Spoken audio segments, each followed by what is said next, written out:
Isang magnitude 7.4 po na lindol ang tumama noong Sabado po mga kapartner dyan po sa bahagi ng Hinatuan sa Surigao del Sur. Nasa bahagi ito ng karagatan.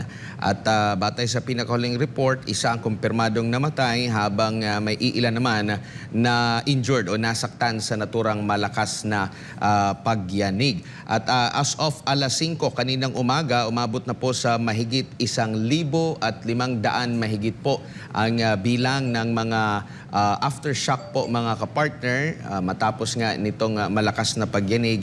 At ang pinakahuli na malakas na pagyanig na naitala kaninang alas 3:49 po ng umaga, kung saan isang magnitude 6.8 na lindol po ang tumama sa bahagi po ng Caguait, Surigao del Sur.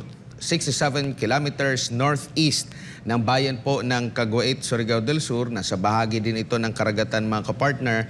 May lalim po itong 1 kilometro. At intensity 5 ang naramdaman dyan po sa bayan ng Caguait. Intensity 4 sa Tarragona, Davao Oriental at sa Tandag City, Davao del Sur. At meron pang ibang lugar dyan pa sa Mindanao at maging sa Visayas na nakaranas po ng pagyanig mga kapartner. At dahil po sa naturang bago pa yan, yung 7.4, ang Surigao del Sur, Butuan City, Agusan del Norte at Davao Occidental po ay nagdeklara po ng walang pasok yung mga bayan, lalo din dyan sa Davao de Oro, meron din sa Davao Oriental, ilang bayan sa Davao del Sur at sa Davao del Norte. At marami pang mga lugar mga kapartner. So makipag-ugnayan kayo sa inyong lokal na pamahalaan, sa mga specific, sa mga official social media pages po ng inyong mga lokal na pamahalaan para updated po kayo mga kapartner. No, yan ay naganap Sabado.